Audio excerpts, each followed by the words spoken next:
सवाल ये है कि एसएससी सीजीएल का तैयारी करता हूं तो कौन सा पोस्ट टारगेट करना चाहिए। उससे पहले ये सवाल है कि क्यों टारगेट करना चाहिए। तो अलग अलग लोगों के अलग अलग रीजन होंगे।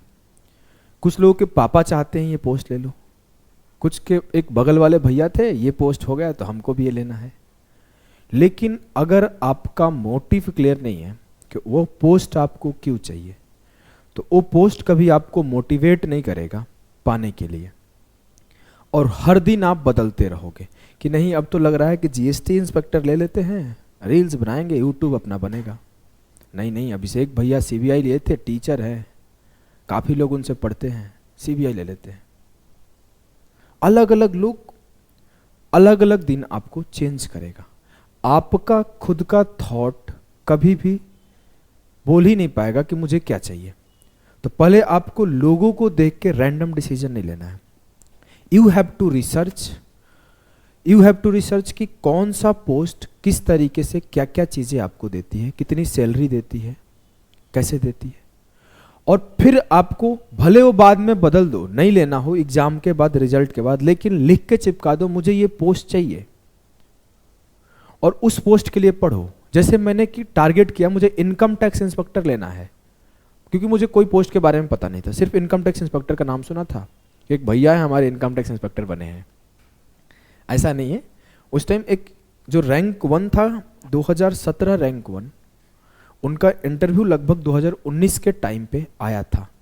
हमारे बिहार के ही हैं, उनका नाम कौशिक राज, आई थिंक उनका नाम है, कौशिक राज था, ऐसे कुछ नाम था। अगर मैं नाम गलत कर रहा हूँ तो मुझे नहीं पता।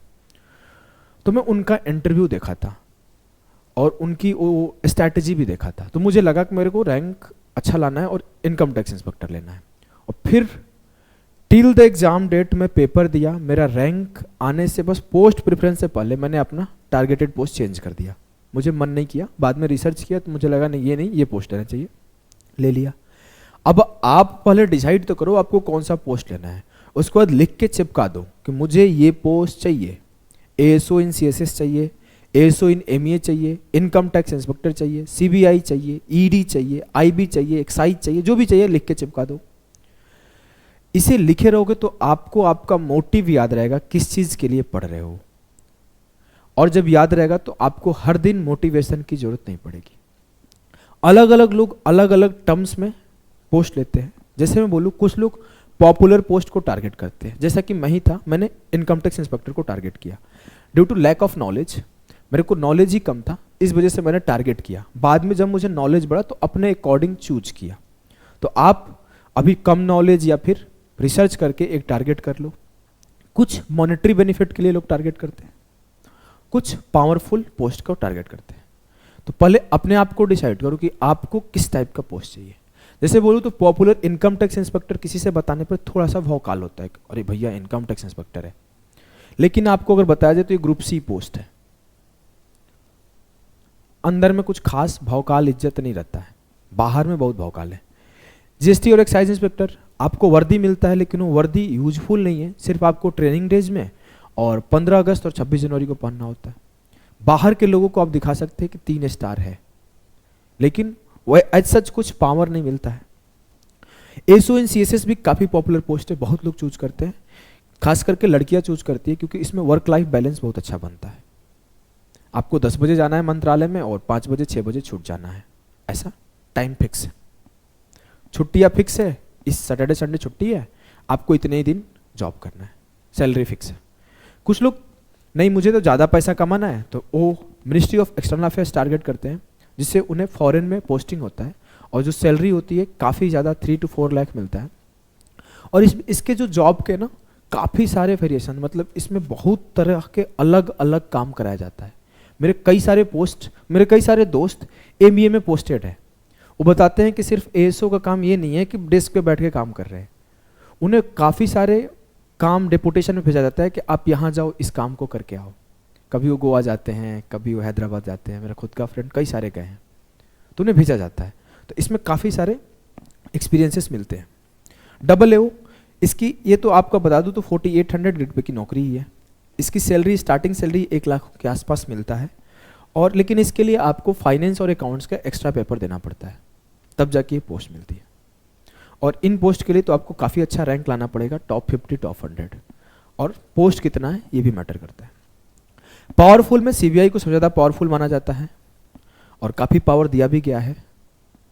और उसके बाद अभी जब से हमारे बीजेपी गवर्नमेंट आई है, ईडी को काफ़ी ज़्यादा पावरफुल बना दिया गया है और काफ़ी ज़्यादा पावर दिया गया है, काफ़ी ज़्यादा छूट दिया गया एक्शन लेने के लिए, तो काफ़ी ज़्यादा पॉपुलर हुआ। और एसएससी सीजीएल एक ऐसा रास्ता है जो आपको ईडी डिपार्टमेंट में भेजता है, नहीं तो यूपीएससी से भी कोई इसमें डायरेक्ट चयनित नहीं होता है।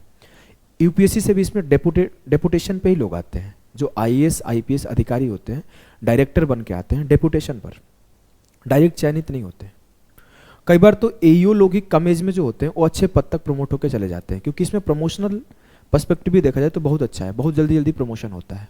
लास्ट ईयर काफ़ी सारे मेरे खुद के स्टूडेंट बने थे, अभी पोस्टेड है अदर जगह, सीबीआई में भी और ईडी में भी 2021 बैच से।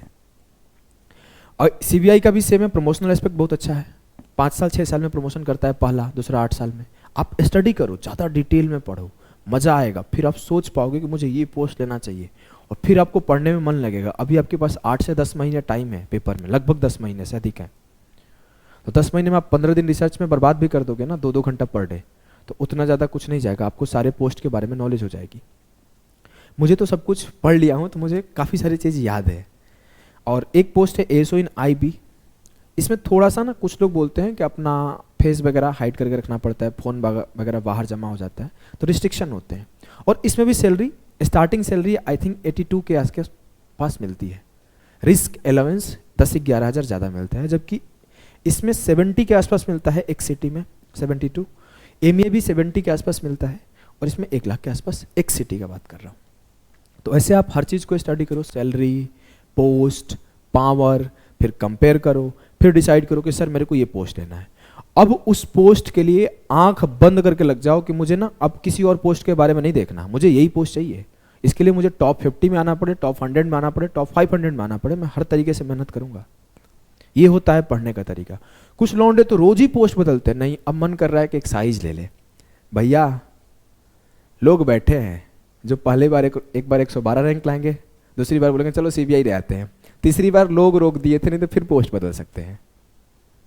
तो पहले पढ़ लो, पोस्ट बाद में भी बदल लोगे।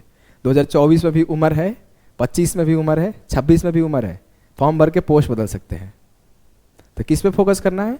पढ़ने पर। एक बार पोस्ट कोई भी डिसाइड कर लो, बदला जा सकता है, लेकिन पढ़ाई नहीं रोज रोज बदला जाएगा, समझा? चलो 30 दिन कैलकुलेशन सीरीज आपका कंप्लीट हो चुका है, जाके एक बार देखो। इसका लिंक हम लोग डिस्क्रिप्शन में और कमेंट में पिन कर देंगे।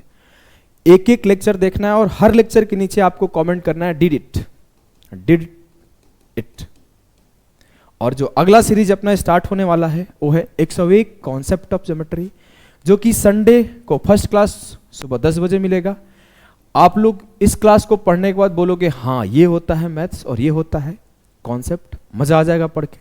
10 बजे सुबह संडे को क्लास मिलेगी, इसके लिए तैयार रहना। मिलते हैं संडे क्लास 10 बजे।